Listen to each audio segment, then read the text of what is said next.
love an Elton John song. I do. I love it. Lion King. Yes, Lion King. Hello, hello. Happy Mother's Day. I love modern songs in Sunday service. And I love it because when I think about the lover or the partner or the energy that is being sung about in a song, I think about the divine one. I think about the divine one. And it makes me listen to my radio in a whole different way, right? It makes me listen to my radio in a whole different way. So thank you. Thank you. I too brought my mom with me. That's why I had to run out to my car and get. I carry with me everywhere I go a little bit of my mother. My mother passed a few years ago, and I wore a button with her face on it. Was it last year? Yep. Yeah, and this year I realized that what I have with me is her ashes. Now I carry mom with me everywhere I go because I never know when she's going to speak to me and say, "Put me here. Put me here." See, when mom passed, my brother and I talked about what are we going to do with her, and I had asked her before she went, as the daughter, right? I asked all the questions. What do you want? And she said, cremate me. I said, great, where do you want to be? And she said, somewhere beautiful. And I thought, oh, I love that. I love that. So at her memorial service, we gave everybody a little bit of her ashes or bubbles, because my mother was a child at heart, and you'll see that in me, very much so. And so we asked people to go somewhere where they felt her and sprinkle that or blow bubbles. And now everywhere I go in nature, I just know she's there. She's in France. She's in a flower pot on my cousin's patio in France. Where in France? In the Dordogne Valley region, about east of Bordeaux. Okay. So she's there. We might trespass by there. There you go. It's not trespassing. You might travel through there. She's in multiple areas in Hawaii. She loved Hawaii. She's up here at the family property. She's in Washington, and she's on my cousin's favorite mountain biking trail out in the East foothills of the Bay Area.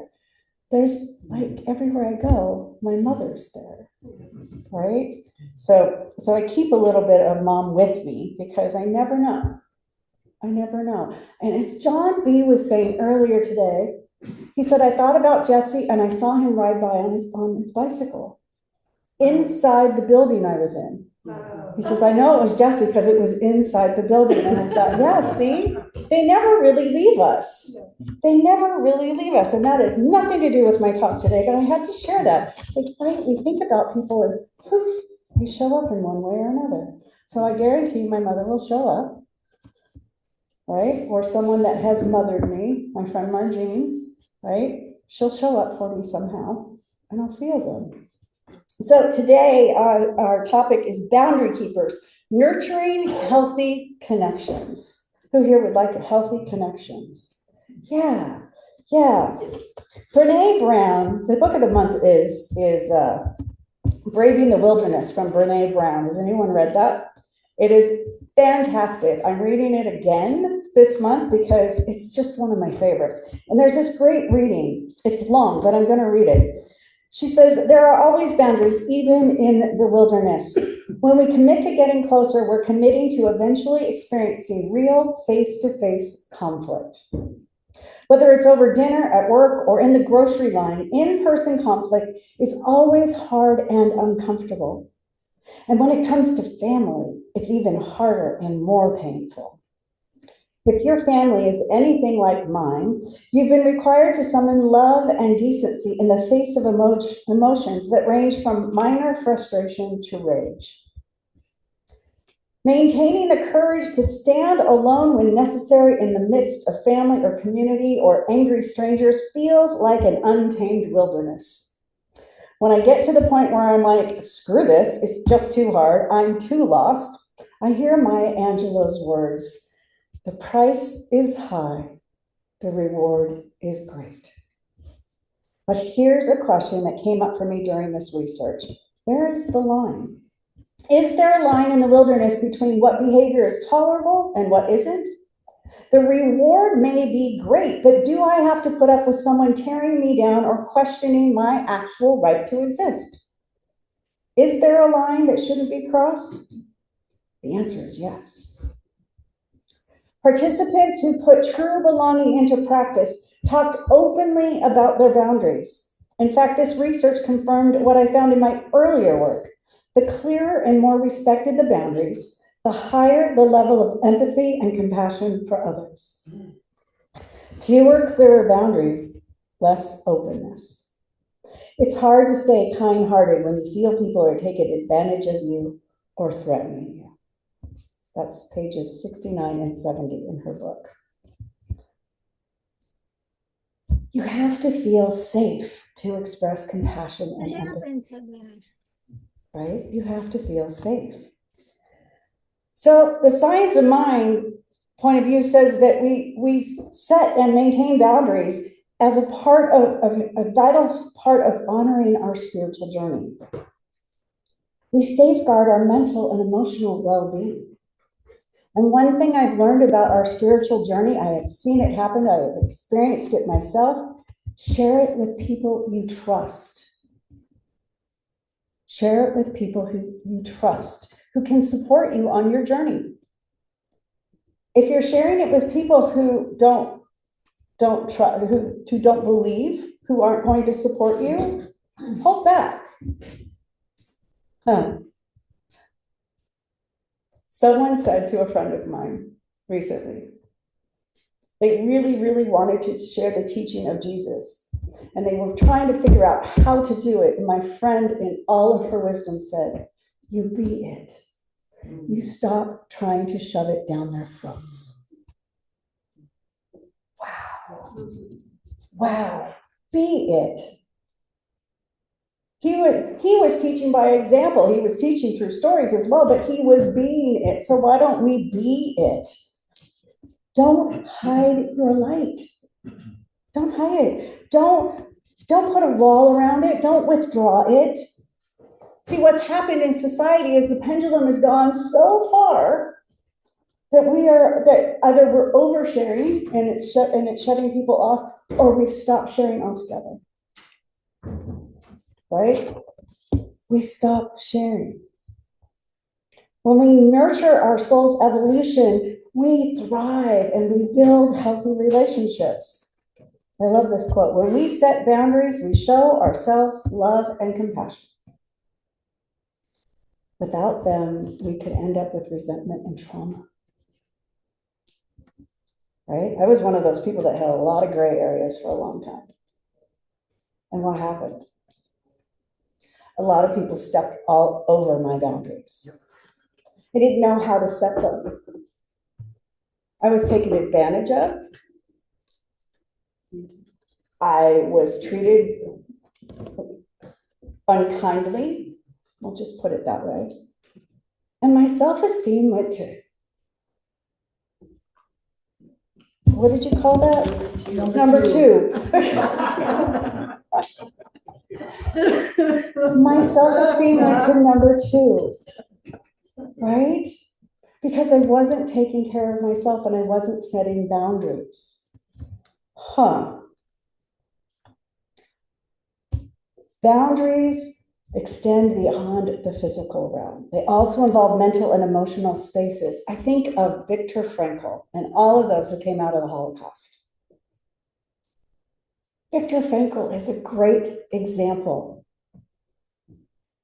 He went through literal hell and found love. He found a way to be at peace with who he was, not with what was happening around him or to him, but with who he was. And he came out writing beautiful stories. There's a movie, I wish I could remember the name of it, where we follow a man through the concentration camps. And he comes out just so smiley. And I remember crying through this movie, sobbing. I will find it again because it was so important to me. It moved me in a new way. What they teach is if we are focused on the negative, if we're focused on the negative, are we actually moving towards something positive? If we're focused on the negative, are we moving towards something that's positive? I want to tell you about someone who is inspiring me lately, and it's Reverend Gail. Reverend Gail wants to be a part of this movement to shift our country. And she called me and said, I don't want to be against something, but I want to be out on the corner and a part of this movement. And we talked about it, and now she and David walk with a sign that says a world that works for everyone. I saw that. Your picture. Yeah, I saw a picture in the paper. Yep. That is being for something. That's taking what's not working for you and turning it into, this is what is going to work for me, and this is what I stand for. That's setting a boundary, right? Right? Yes. That's an example of not wallowing in the negative, of stepping into the positive. So, there's 3 things that we can do about boundaries. 1, boundaries are expressions of self-love and respect. Right? Boundaries are not about exclusion. They're an essential expression of self-respect and self-love. Like I said, when I had gray areas, I didn't have self-respect and I didn't have self-love. I had to learn that.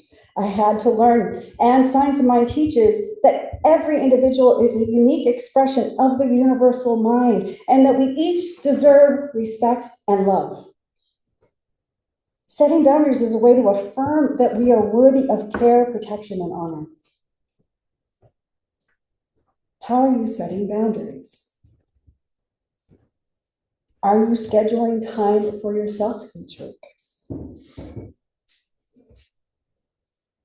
Are you turning off that device and letting it be? Sylvia, I promise, it's hard to do, but you will. It's for emergencies. It's for emergencies. That's a really good, yeah. Mine was for work, yeah. So schedule time for yourself. My morning practice is sacred time for me. I don't come out of my bedroom until I have meditated and prayed and done some reading. I just don't. If I come out of the bedroom, that means that I have to interact with other people. I have to take care of the cats, the birds, the dog, the yard, go into my office, all of those things. But if I'm in my room, I'm taking care of self-care. The second step is boundaries enhance our spiritual growth. Boundaries enhance our spiritual growth. See, they safeguard our mental and emotional well-being. They create space necessary to focus on our spiritual practices and our personal development. I had a peer, I'm in a Wednesday morning meeting with ministers from all over North America. Actually, there's a couple in Canada.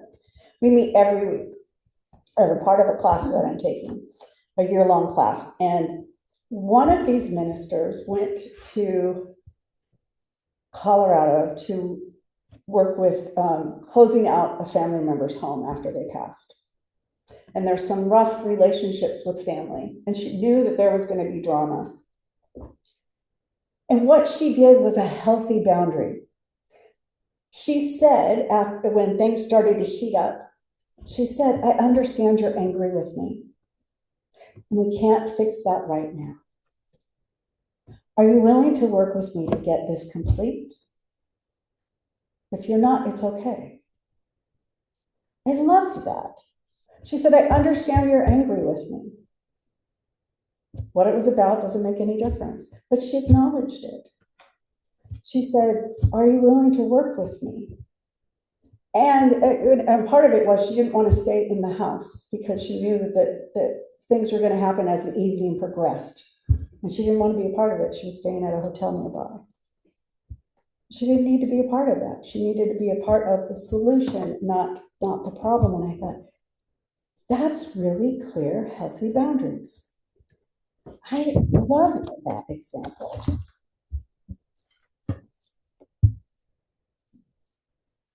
Boundaries also serve as a tool for aligning with our highest self. When we protect our time and energy, we are better able to focus on what truly matters. That's our spiritual journey. And it's okay for everyone to have their experience, whether it aligns with ours or not, right? When it impacts the well-being of others in a negative way, that's when it's not okay. But everybody's allowed to have their experience. Whether they're sad or they're in fear or they're angry, they're allowed to have that experience as long as they are not hurting other people. Let them have it. It's a part of the spiritual journey. I have my temper tantrums. Oh my goodness, I have a friend that I can call on the phone and say, I just need to have a temper tantrum. The printer's not, the computer's not. And she'll say, are you done? I say, yeah. Okay, good. Anything else you want to talk about? Yeah, let me tell you about, let me tell you about my friend Reverend Gail, right? I just need to get it out. She's someone that I can trust. She's my prayer partner. She does the same thing with me. She calls me. She's like frustrated about the young lady that's living in her house, right? She calls me, she vents, I like, here's the hole, send it my way, I deflect it, lands into the hole, right? That's what we do for each other. If she or if I'm out beating cars with a baseball bat or, kicking puppies or saying negative things around children, that's when you interact. That's when you say, that's not acceptable, and no. Or, do you need help? Right? Do you need help? That's usually what I do. Are you okay? Something going on? Can I support you in any way? Oh, wow. That would diffuse people in a heartbeat. Right? I have to be ready for it. When we communicate our limits, we align our interactions with our values, allowing us to honor both ourselves and others. Boundaries help nurture meaningful connections by ensuring that everyone involved feels valued and respected. My best friend, Margene, bless her heart, or bless her soul, she passed away in 2009. We had some really tough times together, right? I was young, she was older, and she'd say, that did not work for me. Okay. Or sometimes I'd say to her, it didn't work for me. We'd listen. We'd rub up. Relationships are meant to rub up against our rough spots to help smooth them out. So rather than just turn your head and walk away, see, is that a rough spot I need to move? Is that a boundary? Do I need to build one there? Am I setting expectations that are for myself and expecting others to meet them? That's another tough one, right? So boundaries, as Maya Angelou says, the price is high, the reward is great. So set them, look at your boundaries. Sometimes they need to be gone through. Are they still working for you? Do you need to add new ones?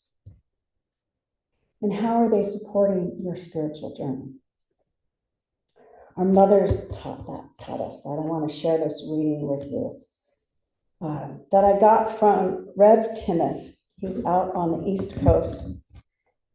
And he shared this morning, and I loved it so much, I actually stopped and I wrote it down.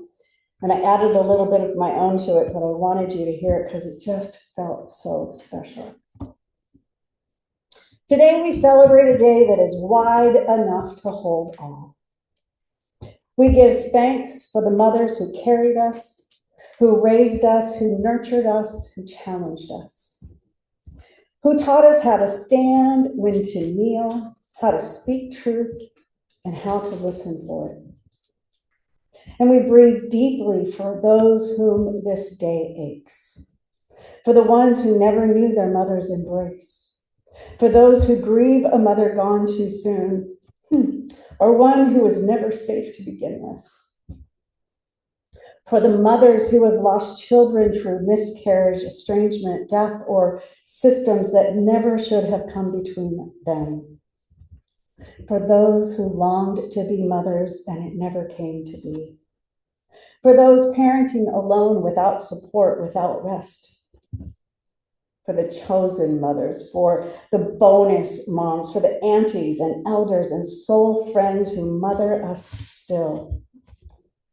For the ones rebuilding relationships with their mothers and the ones who had to walk away.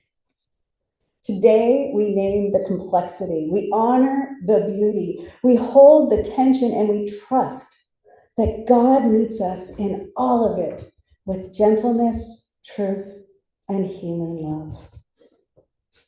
Whatever Mother's Day means to you, joyful, complicated, quietly endured, know this. You are not alone. You are held and there is room for your whole story. I give thanks for all the love, all the ways love mothers us. Beautiful. I give thanks for all the ways that love mothers us. So, if you are a mother, will you please stand up? More than two-legged? If you mother an animal, a four-legged, a two-legged, a furry, or a feathered, will you please stand up? Men and women, hello. Thank you. If you have mothered another person, whether it be a friend or a family member, please stand up. If you have nurtured a plant, please stand up. Is there anyone still sitting? I want you to look around the room and I want you to look at all the different faces of mothering. Yeah, all the different faces of mothering. See, we all mother, and we've all been mothered. And no matter what it looks like in our lives, we can choose today to experience it in community. Go ahead and have a seat. I have a gift for everyone. I'm going to pass this around. It says, sometimes you forget you're awesome. So this is your reminder. These are beaded bracelets. I'm going to pass them around while I talk about it. I'm going to let you just take them and have it. Or I'm going to invite you to take one to your loved one as well. What stands out for me is each one of these beads is independent on its own. It stands alone. Oh. And yet, they have space in between them, and yet together they create something beautiful. Right? They're creating something beautiful. The elastic band within them is holding them all together. Let this be a reminder of how you have mothered and how others have mothered you. So I invite you to take one, take two, take a couple. Pass them to your beloveds. I will be bringing some to Catherine. She and I are meeting this afternoon. By the way, she's fine. She's just taking the morning off. As a reminder, you're awesome. You're awesome. John was saying to me this morning, and they're a great way to do your prayers, right? To touch your bees as you do your prayers or your mantras. So enjoy your Mother's Day gift.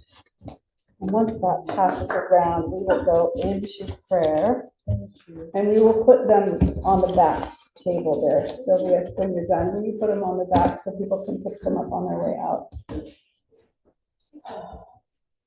Happy Mother's Day. Happy Mother's Day. So let's pray. We're about done. We can pray while we're passing. Let's pray. Let's close our eyes and just recognize the mother within. That still small voice, that voice that mothers us, the divine spirit.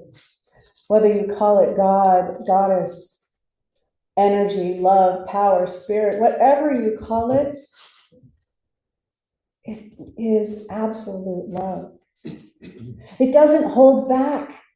There's nothing for it to turn on you because you are made in the image and likeness of it. And we know that it is absolutely love. We know that it is abundance. We know that it is health and healing. We know that it is power. It is balance. It is light. It is strength. It is all these things. It is joy. It is satisfaction. And it moves in, through, and around each one of us, every person that we come into contact, every animal, every bug, every plant, every rock, every dust of earth. It's in there. It's in there. And as we welcome it in, as we welcome it into our hearts and our lives, we say, thank you, Spirit. Thank you for the healing that is happening right now. Thank you for the abundance that is flowing through, that is joining me in whatever way that it shows up. Thank you for the opportunities to pass my abundance around. See, when I give, I receive. Thank you for the mothers, for those who have mothered us. And let's speak their names into the room right now. Speak that name out loud right now. Now, Jean, Judah, Mom,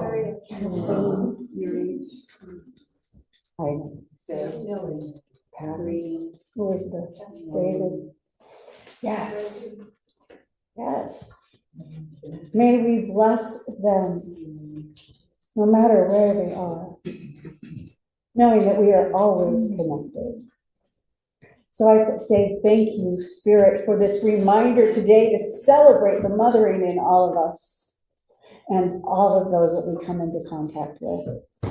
Thank you, thank you, thank you. And I anchor this prayer by simply saying, and so it is.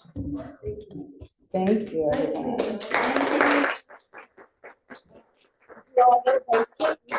Okay. That's good. I got all sorts of colors in there just for you. All right, so I'm going to, now's the time where we pass our basket around. There's some things in there. So if you will take your gift in your hand, I like to put mine up on my heart because truly I'm giving from my heart. I'm giving from my heart to a space that serves me because I want the Mendocino Center for Spiritual Living to thrive.